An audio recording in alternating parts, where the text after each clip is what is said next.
I was walking through my neighborhood the other day. It was late at night, around 11 p.m., and everyone was sound asleep in their homes. If they weren't, they were shouting racial expletives to people that they've never met before. Or they could have been anticipating a stressful change in their life, but I stood there for a moment and commented to no one in particular. Good on them both. It's best to have lively passions and slowly waste away.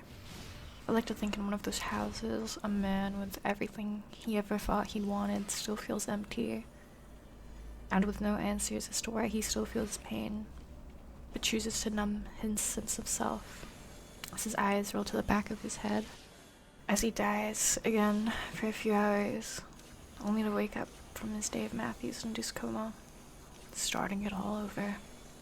That's not why I was here making this video though, so that's just projection.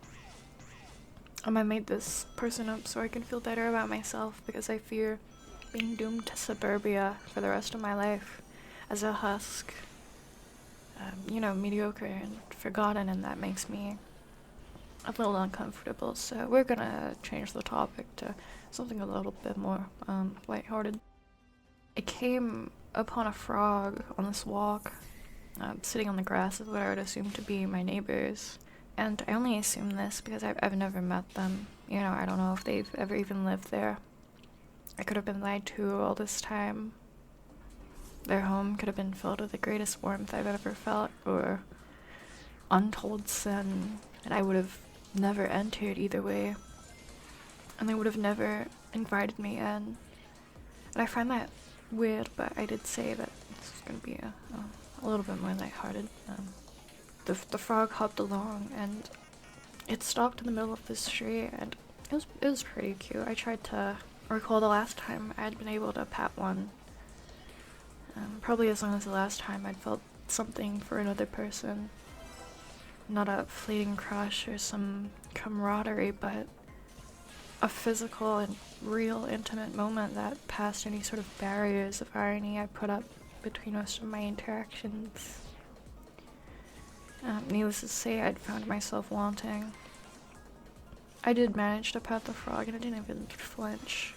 And I remember it so vividly, not because of the texture of it or the fact it'd been a while since I had a frog so friendly that let me near it. I thought about it, of course, but then I realized that frogs don't have feelings like I do. And why would I even ascribe something like that to an animal? I was so self-centered when I had considered its existence. Because obviously it exists beyond me.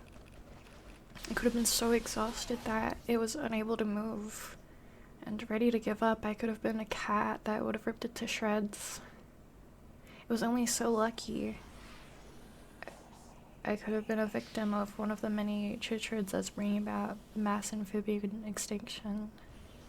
A parasitic fungus that's known to leave frogs sluggish and slowly withering it away. Or worse yet, I could have been the one transferring that fungus to it, and effectively dealing its death sentence.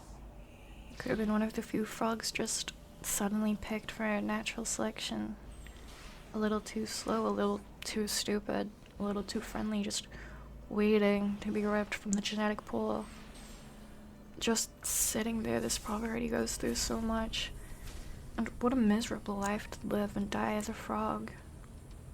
That's not the best deal, as our American president would say so eloquently, and the thought of this filled me with anxiety for a moment there. But then clarity, because I found that my fears were abstract to what a frog ontologically fears, which is rather self-evident when you think about it, yes. I mean to say, my life is better than most, really, and I do have the ability to do something about problems that affect others where people can't do it themselves. And I hope that most people can do that in someone's life, or for other people as well. Because I think fundamentally living isn't just about you,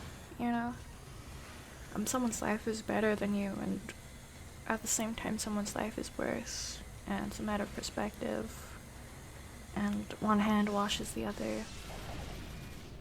And sometimes you might not be able to solve your own problems directly in the moment, is what I mean.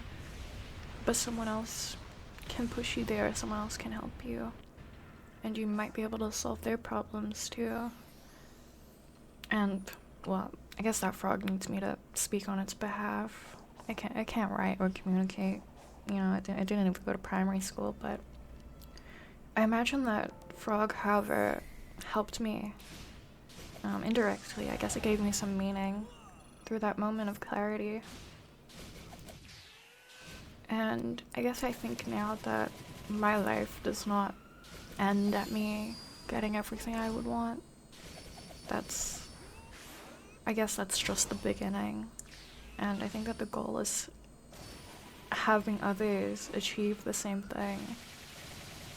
And maybe you don't care about what I have to say, or you don't care about the frog.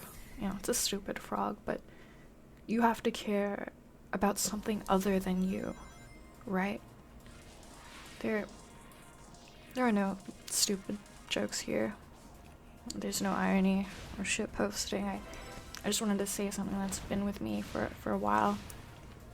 I guess things like this and bringing something like that into the world does take time. And I can only hope the world gets better incrementally. This really isn't funny. And, you know, sometimes you just have to take it for what it is. But yeah, whatever happens, happens.